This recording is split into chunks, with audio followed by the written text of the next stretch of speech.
Saudara nak jual motor ya? Kita tak mau belilah. Oh, kau sindir je. Ini motor aku punya motor. Aku punya suka dah. Bukan kau punya motor. Kau tahu tak? Kalau saya yang punya motor ni, dah lama saya humban dalam sungai. Saudara ni nama saya pun pandai bawa motor. Tapi bikinnya saya tak fikir saudara boleh. Saya pun dulu mekanik time je pun. Cuba saya tengok kan. Tengoklah. Ini apa dia? Ini bunyi dia terlalu sangat kuatlah mata motor bot. Pung pung pung pung begitu. Oh, pung pung pung pung begitu. Itu compression dia lah tinggi. Jadi saya nak bunyikan dia pelan sedikit. Nak bunyi macam ping ping ping gitu sikit. Lagi pelan. Lagi pelan. Nak kasih tak bunyi pun boleh. Ini longgarkan sikit. Ini apa ketat-ketat sangat tak boleh. Longgar. Ini wayar berserabut banyak saudara. Tak boleh ini macam.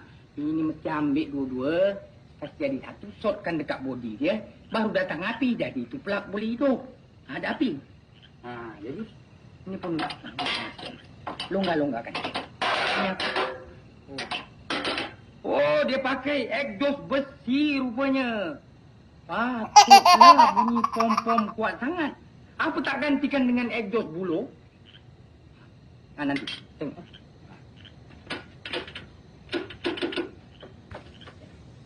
Apa dia? Saudara start Dua start. Nanti. Cuba.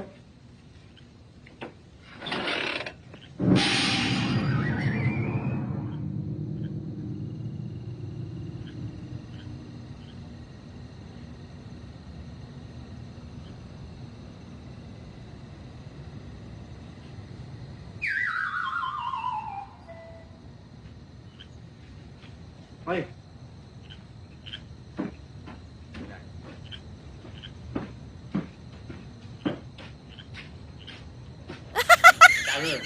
Jangan susah hati. Besok pagi kita panggil orang ramai-ramai kasih turun awak punya motor ya. Malam.